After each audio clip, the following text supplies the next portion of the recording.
과거에 있었던 관계를 가지고 오늘날 내가 형성하고 있는, 내가 가지고 있는 관계 문제에 대해서 우리가 깊이 있게 성찰을 해야 되는 것과 마찬가지듯이 관포지기를 통해서 과연 나는 인간관계를 어떤 가치를 추구하기 위해서, 또는 어떤 가치 또는 어떤 내 철학을 가지고 사람을 만나고 사귀고 있는가라는 부분에 대한 고민이 같이 이루어져야 되리라고 생각을 합니다. 오늘 이야기하게 될 관포지교의 배경입니다. 역사적 배경을 잠깐 설명을 드리면은 기원전 7세기 초 중반 이야기입니다. 그러니까 우리로 얘기하면 BC 600 몇십 년 이렇게 간다는 얘기입니다. 그러니까 지금으로부터 2650여 년 전의 이야기입니다. 까마득하게 오래전 이야기입니다. 2600년이 넘은 이야기가 지금까지도 사람들 입에 구전되어 내려오고, 지금 이 자리에서 제가 여러분들한테 이 이야기를 들려드린다는 것은 이 이야기가 가지고 있는 가치죠. 그죠? 이 고사가 얼마나 대단한 가치를 가지고 있는가라는 것을 아주 여실히 입증하는 거다. 그래서 좀 더 깊이 있게 들여다보기 위해서 역사적 배경부터 먼저 보겠습니다. 기원전 7세기 초반이라 그러면요, 춘추 시대 초기에 해당됩니다. 자, 춘추 시대는 언제부터 시작된다 그랬죠? 제가 말씀을 드렸던 것 같은데, 포사의 봉합불놀이 말씀 안 드렸어요? 얘기 안 했어요? 주나라 유왕이라는 사람이 포사를 웃기려고 봉수대에서 불 피우는 얘기 했죠? 그게 언제였죠? 기억나세요? 권 선생님, 다음부터는 책을 한 10권쯤 갖다 놓아주세요. 기원전 771년에 있었던 사건입니다. 주나라 유왕이라는 사람이 자기가 아끼는 포사를 웃겨보려고 공습 경보에 해당되는 봉합불 놀이를 하다가 정작 외적이 쳐들어왔을 때 아무도 도와주러 오지 않는 바람에 유왕도 피살당하고 포사도 살해당합니다. 이 이야기가 제가 유럽으로 건너가서 이솝한테 들어갔다 그랬잖아요. 기억 안 나세요? 그래서 이솝 우화에까지 영향을 미쳐서 늑대와 양치기 이야기가 나왔다 라고 얘기를 했잖아요. 그죠? 예. 그리고 뒤에다 뭐라 그랬죠? 어디 가서 그런 얘기 하지 마라 그랬죠. 어디 가서 이제 누가 그러는데 늑대와 양치기 이야기가 포사의 봉합불 놀이래, 그런 얘기 하시지 말라 그랬잖아요. 그죠? 그래도 꼭 하시는 분들이 있더라고요.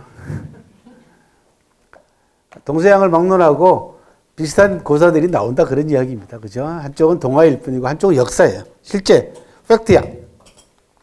그때가 기원전 771년이고 이 난국을 수습한 사람이 유왕의 아들인 평왕이라는 사람인데, 이 평왕이 수도를, 도읍지를 서안 쪽에서 낙양으로, 동쪽으로 옮깁니다. 주나라가 동천합니다. 동쪽으로 옮겨갔다. 그래서 기원전 770년을 기점으로 그 이전을 서주라고 부르고, 서쪽에 있었으니까 주나라가 그 이후를 동주라고 부르는데, 이 동주를 다른 말로 춘추라고 부른다. 왜? 공자님께서 춘추라는 책을, 역사책을 정리를 하면서 이때부터 시작을 한단 말이에요. 그로부터 약 100년 뒤 이야기예요. 기원전 771년에서 기원전 600년대 초반 중반으로 들어가니까 딱 100년 뒤의 이야기입니다. 그래서 춘추시대 때 초기 이야기고, 무대는 여기 제나라다. 아까 말씀드렸죠, 그죠? 제나라. 제나라입니다. 그리고 여기 주나라. 여기가 이제 천자가 사는 주왕실이고, 나머지는 다 제후국들입니다. 제후라고 하는 제후국들. 자, 주나라가 왕실이 외적의 침략을 받아가지고 왕도 피살당하고 동쪽으로 쪼그라들니까 권위가 사라졌잖아, 이제. 주나라 왕실이 옛날에는 제후들이 조금만 말 안 들으면 가서 군대를 동원해가지고 네가 감히 대들어? 그러고는 얼마든지 제압을 했단 말이야. 이제는 그럴 힘이 다 빠져버린 거예요. 기원전 771년 이후로는. 그러다 보니까 자연스럽게 제후국들 가운데에서 큰 나라들이 등장합니다. 제후국들이. 그래서 제후국들 가운데 큰 나라가 등장해가지고, 야, 내가 이제 주나라 왕실을 대신해가지고 니들을 보살펴 줄게. 이렇게 된 거야. 다른 제후들을. 그리고는 남쪽에서 내려오는 이 이민족인 초나라를 막아야 돼. 이제 초나라는 장강 이남 쪽에서 점차 이 중원을 넘보는 거예요. 초나라는 남만이라고 해가지고 이 중원에 있는 한족들이 야만적으로 취급을 했어. 오랑캐로. 그래서 초나라가 점점 세력이 커지니까 이 초나라를 방어를 해야 되는데 누군가가 앞장서가지고 방어를 해야 될 거 아니에요. 그죠? 나서가지고. 야. 그래서 양이하겠다는 겁니다. 그러니까 오랑캐를 물리치겠다라는 뜻이야. 그 앞에는 존왕이 붙죠. 주나라의 천자, 존왕, 왕을 내가 높이 떠받들고 그 다음에 오랑캐를 물리치겠다라는 존왕양이의 기치를 내걸고 제후국들 가운데에서 힘센 제후가 앞장서가지고 대장이 되는 거야. 그 대장을 그 당시 뭐라고 불렀냐 그러면 패주라고 부릅니다. 패주라고 부릅니다. 그래서 패권을 진다 그런 얘기 하잖아요. 그죠? 그때 그 패주예요. 그 패주의 첫 번째 패주가 제나라에서 탄생을 합니다. 그 제나라에서 탄생할 첫 번째 패주가 환공이라는 사람이고 이 환공을 뒤에서 서포팅한 두 사람이 관중과 포숙이다. 그런데 이 환공을 패주로 만드는 기까지의 과정의 우여곡절이 관포지계의 스토리다.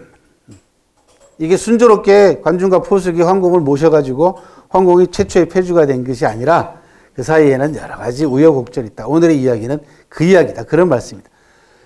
그러려면 뭘 또 알아야 되냐 그러면 춘추시대 때의 특징을 좀 알아야 되겠다.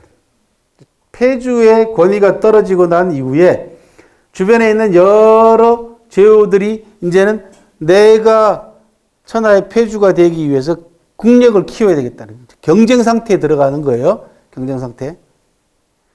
춘추 초기만 하더라도 주나라 초기 때만 하더라도 제후국들의 숫자가 100개가 넘었습니다. 그런데 이 춘추 시대를 거치면서 전국 시대가 될 때까지 약 300년 사이에 100여 개의 나라가 7개로 줄어듭니다. 아니 얼마나 살벌해요. 그죠? 그래서 기록에 따르면 뭐라고 되어 있냐면 자고 나니까 나라 하나가 없어졌더라. 그런 얘기가 있을 만큼 살벌한 시대입니다. 이 시대가. 그래서 무한 경쟁에 돌입한단 말이에요. 그래서 주요한 특징들을 정리하면 자, 주나라 왕실의 권위가 추락했어요. 여러분들 어렵게 생각하시지 말고 그 큰 회사를 생각하는데 본사하고 자사 생각하면 돼. 서울에 본사가 있었어요. 본사에 그 경제력이 빵빵할 때는 자사 몇 개 살렸어요. 그리고 자사가 좀 말 안 들으면 그냥 경제력으로 그냥 밟아버리는 거지. 자사가 꼼짝도 못했단 말이야. 지사가. 그러던 것이 본사가 경영을 잘못해가지고 경영 상태가, 재정 상태가 엉망이 되어버렸어요. 근데 지방에 있는 자사가 살림을 잘해가지고 자사의 경영 상태가 엄청 좋아진 거야. 그래서 본사의 재정도 자사가 도와주는 거야. 그러면 나중에 자연스럽게 지위가 뒤바뀔 수밖에 없죠. 그런데 차마 본사를 뒤엎지 못하는 거야. 왜? 춘추시대 때, 즉 주나라 때 예법이 살아있어가지고 천자는 그대로 존왕하고 그 다음에 명분으로 오랑캐 초나라를 막아야 되니까 양이하겠다라고 하는 존왕양이의 기치를 내걸고 큰 제후들이 자사들이 본사를 대신해서 위력을 발휘하는 겁니다. 권력을 행사하는 겁니다. 그것이 춘추시대 때 5명이 등장해요. 그래서 춘추 5패라고 부릅니다. 그리고 전국시대 때는 모두 7개 나라로 줄어들어서 전국시대 7개 나라를 전국 7웅 이렇게 부른다. 그러니까 이렇게 용어들을 외워두시면 편하단 말이에요. 춘추 5패, 전국 7웅이다. 그리고는 이 7개 나라가 다시 약 200년 가까운 격렬한 경쟁을 통해 가지고 하나로 줄어드는 거예요. 진나라로. 그러니까 춘추 시대 때 초기부터 시작해 가지고 550년 동안 100수십 개의 나라가 하나로 줄어드는 과정이 춘추전국 시대입니다. 그러니까 얼마나 살벌했나 한번 생각을 해보세요, 여러분들. 550년 동안 100여 개의 나라가 하나로 줄어드니까 평균 4, 5년에 나라 하나가 없어졌어요. 기록에 남은 숫자만 그 정도니까. 평균 4, 5년에 나라 하나가 없어졌습니다. 로마사하고 비교를 하면 이렇습니다. 로마사는 확장사라고 얘기하는 거예요. 확장사. 조그만 부족 국가에서 그저 늑대 아이들이 출발해가지고 점차 영역을 넓혀 나간단 말이에요. 그래서 로마 대제국을 건설하잖아요. 그래서 로마사 읽으면 여러분들이 따라가기 쉬워요. 왜? 우리가 성장하는 거하고 똑같이 성장하니까 로마라는 나라가 요 조그만 나라에서 우리 의식도 그렇잖아요. 요만한 거 조금 알다가 그다음 하나 알다가 두 개 알고 두 개 알다가 뭐 10개 알고 이렇게 가면 편해. 근데 춘추 전국 시대는 얼마나 어려우냐 그러면요. 거꾸로 해요. 그러니까 100여 개가 넘는 나라가 있어요. 제국들이. 근데 이 가운데 나머지 빼더라도 최소한 10수개의 나라에 대한 역사를 먼저 알고 들어가야 돼요. 이거를 어느 정도 다 지리적 저기 있는 나라들을 다 여러분들 어느 정도 지식을 알고 있어야 된다는 얘기야. 저 노랗게 칠해져 있는 나라들 있죠? 저 나라의 역사부터 시작해가지고 저 나라의 주요한 리더들, 그 다음에 저 나라의 세금제도, 경제제도, 그 다음에 뭐 다양한 고사, 그 다음에 저 나라가 쇠퇴하는 뭐 이런 기본적인 역사를 다 알아야 된단 말이에요. 그래서 다른 말로 뭐라면 수렴사라 그래요. 수렴사. 모여야 되는 거죠. 하나로 쭉. 이게 어려워요. 중국사가 어려운 이유 중에 하나가 그런 데 있습니다. 이게 확장사면 훨씬 나을 텐데 이게 수렴사. 그 대신 춘추전국 시대를 여러분들이 조금만 깊이 있게 들여다보시면 무지무지하게 재미있고 중국에 대한 이해도가 훨씬 넓어지고 깊어집니다. 왜? 중국 사람들 피 속에 DNA 속에는 춘추전국 DNA가 있어요. 제가 직접 피를 뽑아서 검사를 해봤어요. 그랬더니 봄, 가을이 나오더라고요. 춘추가 나. 왜 그러냐? 오늘날 중국 사람들이 가지고 있는 특성들이 있잖아요. 특성들. 중국 사람들 가지고 있는 특성들 가운데 하나가 여러분들 속을 잘 모르겠다부터 시작해서 은큼하다 뭐 이런 이야기들이 있어요. 중국 사람들은 자기 속을 잘 드러내지 않는다. 이런 것들이 전부 다 춘추전국 시대 이 무한 경쟁을 통해서 한 치 앞도 내다볼 수 없는 상황이잖아요. 나라가 뭐 몇 년마다 하나씩 없어지니까. 그리고 전국시대 들어오면 전투가 한번 벌어지면은 100만 명 막 동원되고 이런 기록들이 나와요. 장평이라고 하는 곳에서는 40만 명, 진나라가 조나라 군사 40만 명을 생매장시켰다라는 기록이 나와요. 얼마 전까지만 해도 안 믿었어요. 그런데 발굴이 됐습니다. 장평 전투 유적지가. 죄다 다 해골들밖에 없는, 죽은 사람들밖에 없는. 파다가 말았어요. 너무 끔찍해가지고. 그래서 예를 들어서 이만큼 팠더니 전부 다 해골들이에요. 그러니까 나머지는 파보나 마나예요.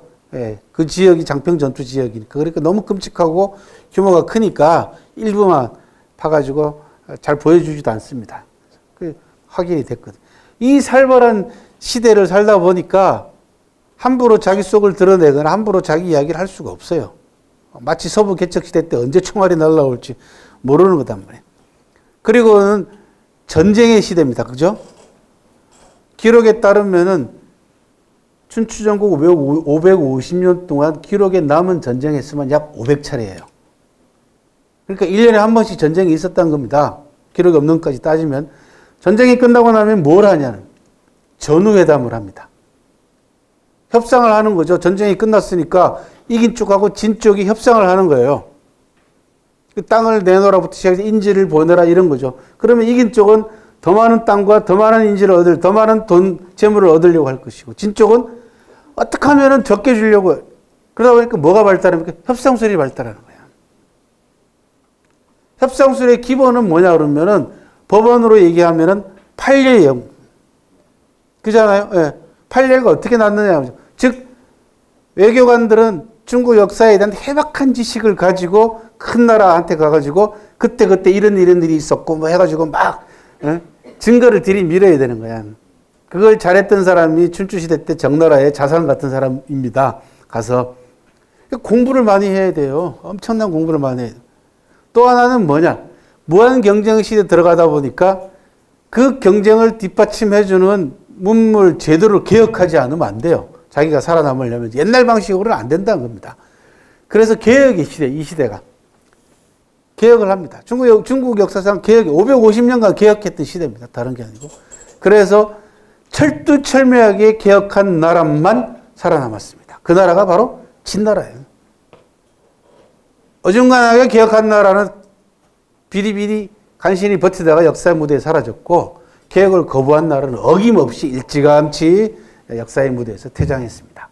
그래서 오늘날 우리가 안고 있는 우리 대한민국의 당면 과제에도 이 시대가 던지는 메시지가 굉장히 큽니다. 그리고 그 개혁을 실질적으로 수행할 인재가 필요해요. 그죠? 인재가 필요해요. 사람 인재.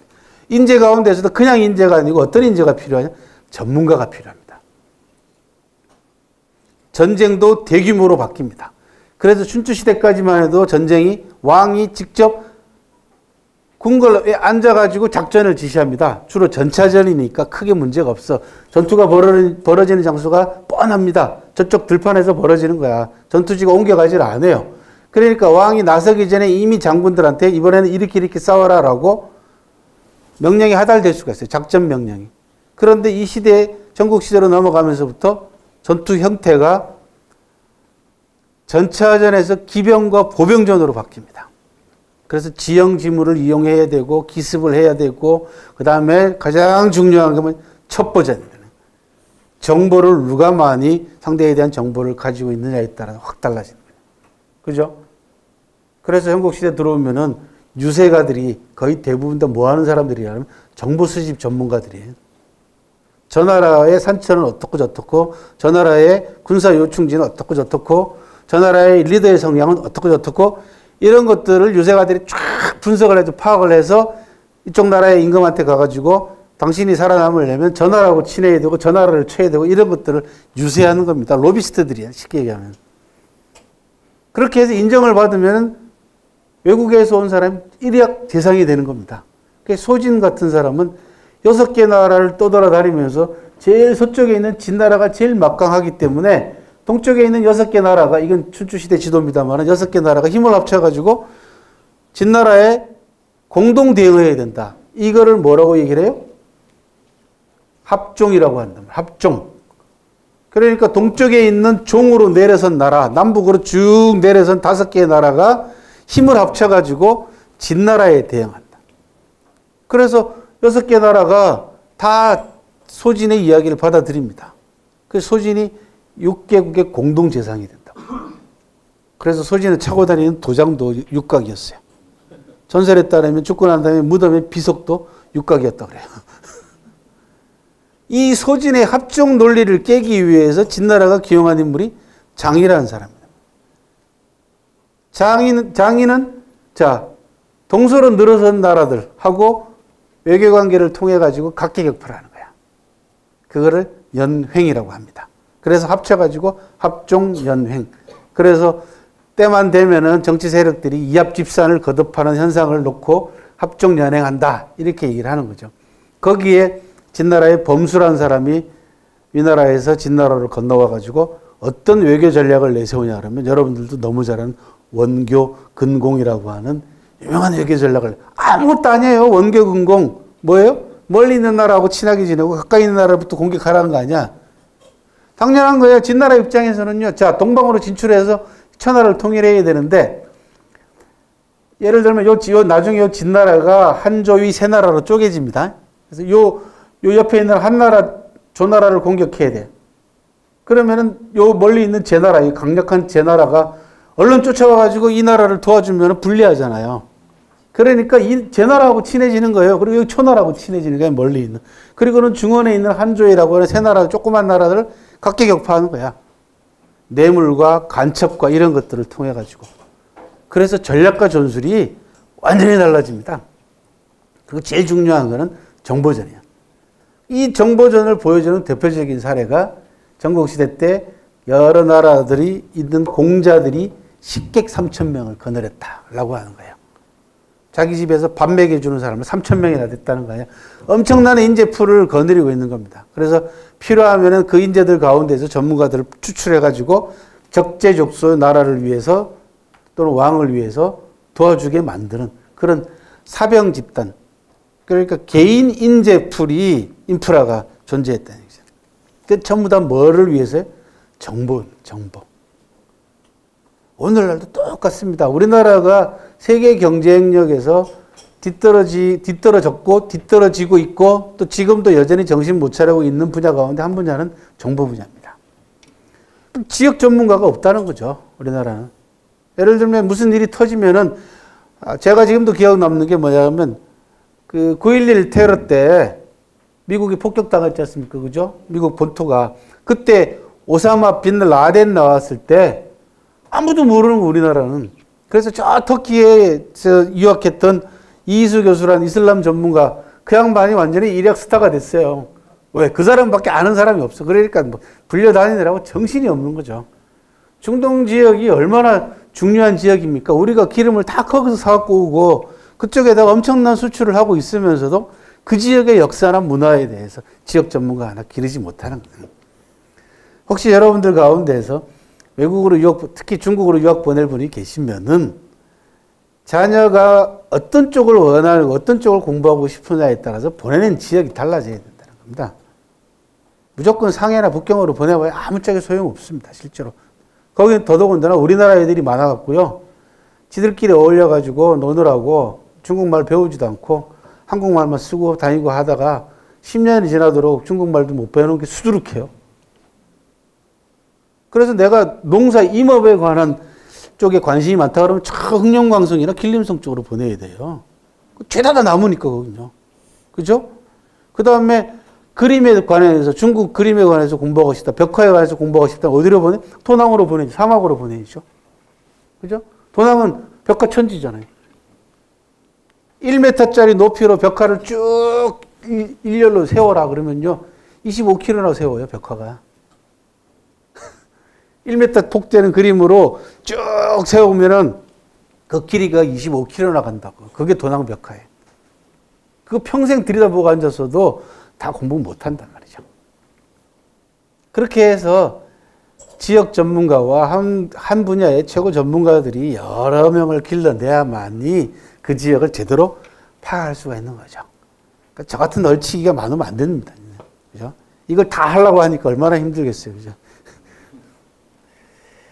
자, 이런 것들을 쭉 정리를 하면은 이렇게 정리가 되고요. 제가 말씀드린 것들을. 그 다음에 이걸 한마디로 요약을 하면은 이질적 공동체로의 전환이 이루어지는 시기였다.